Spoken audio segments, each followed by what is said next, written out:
పరిపాలన చేసింది. కేసీఆర్ ప్రభుత్వంలో మంత్రి సబ్దారెడ్డి ఈరోజు అక్కడక్కడ పోయి మేము రైతుల కోసం ఉన్నాం అని చెప్పి మాట్లాడుతూ ఉంది. నేను అడుగుతా ఉన్నా, ఒక మహిళా మంత్రిగా నువ్వు మాట్లాడే విషయాలు ఫ్యామ్ సిటీలో నీ కళ్ళ ముందు నీ నియోజకవర్గంలో ఫ్యామ్ సిటీ రైతులకు సంబంధించిన నష్టపరిహారం ఎందుకు ఇప్పించలేదు? నువ్వు ఒక మంత్రిగా 10-15 సంవత్సరాల కాలంలో నువ్వు ఉన్నావు, నువ్వు వాళ్ళకి ఎందుకు ఇప్పించలేదు అని చెప్పి నేను అడుగుతా ఉన్నా. ఈరోజు మాట్లాడుతూ ఉంది, ఓ కాంగ్రెస్ వాళ్ళు రైతుల భూములు కొల్లగొడుతున్నారు, మీరేం చేశారు? బీఆర్ఎస్ వాళ్ళు ఏం చేశారు? ఇప్పుడు కాంగ్రెస్ వాళ్ళు అదే పని చేస్తా ఉన్నారు. కాబట్టి ప్రతిపక్షాలు ఉన్నప్పుడు ఒక మాట, అధికార పక్షం వచ్చినప్పుడు ఒక మాట. ఈ రకంగా ఏంటంటే రైతుల భూములు కొల్లగొట్టడం తప్ప వీళ్ళకి వేరే కాదని చెప్పి ఈ సందర్భంగా మనం చేస్తా ఉన్నా. అందుకనే ఈ రైతులకి ఖచ్చితంగా మరి భూములకు సంబంధించినటువంటి ఇళ్ల స్థలాలు ఇస్తామని చెప్పింది.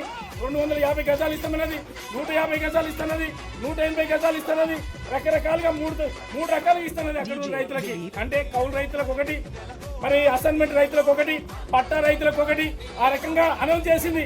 కానీ 22 సంవత్సరాల కాలంలో చేయనటువంటి ప్రభుత్వం మెడలొచ్చి మనం రిజిస్ట్రేషన్కి వెళ్ళాం. రిజిస్ట్రేషన్కి వెళ్తే ఆ భూములలో లిటిగేషన్ ఉన్నాయని చెప్పి చెప్తా ఉన్నారు. కోర్టుకి వెళ్ళారు, కోట్ల సంబంధించి లిటిగేషన్ చెప్తా ఉన్నారు. నేను అడుగుతా ఉన్నా, కలెక్టర్ గారికి తీరిక లేదా అని అడుగుతా ఉన్నా. జాయింట్ కలెక్టర్ గారికి తీరిక లేదా? ఇక్కడ ఉన్నటువంటి ఆర్టీఓ గారికి తీరిక లేదా?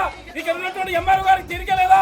ఆ భూములన్నీ కూడా మరి లిటిగేషన్లను కూడా పరిష్కారం చేయాలి కదా, లేదంటే ప్రత్యేకమైన భూములు చూపించాలి కదా.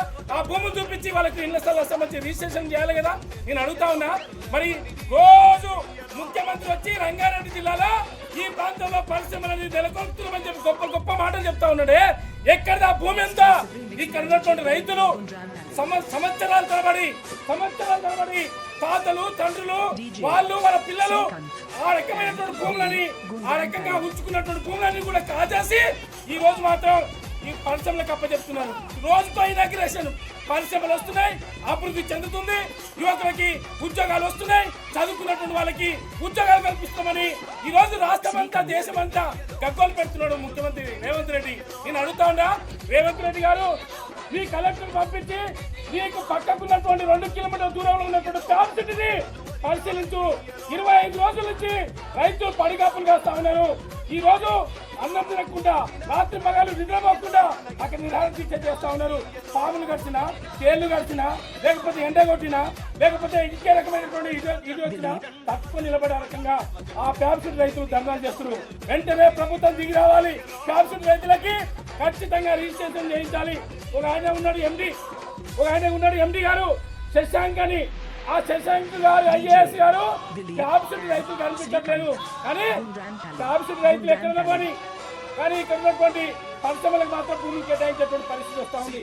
దయచేసి ఇలాంటి విషయాలన్నీ కూడా పదే రిప్రజెంటేషన్ చేస్తున్నాం, మెమోరాండాలు ఇస్తున్నాం, ధర్నాలు చేస్తున్నాం, పదే చెప్తా ఉన్నాం. కానీ రైతులు ఆగ్రహించకపోతే, రైతులకు సంబంధించినటువంటి తీవ్రమైనటువంటి పరిణామాలు కాకముందే, వాళ్ళు చేసేటువంటి యాక్టివిటీస్ కాకముందుకే ప్రభుత్వం దిగొచ్చి ట్రాన్స్పోర్ట్ రైతులను ఆదుకోవాల్సినటువంటి అవసరం ఉంది.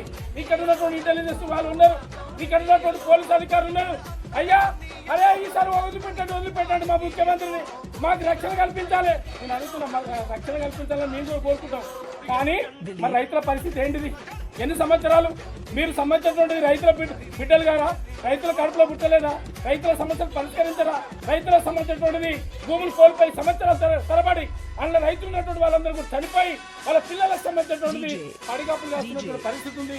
దయచేసి ఆ పట్టాలు సంబంధించినటువంటి చేయాలని చెప్పి ఈ సందర్భంగా డిమాండ్ చేస్తా ఉన్నాం. అదే కాకుండా ఇప్పటిదాకా చెప్పినటువంటి రైతులకు సంబంధించినటువంటి సమస్యలు ఏవైతున్నాయో ఇప్పుడైనా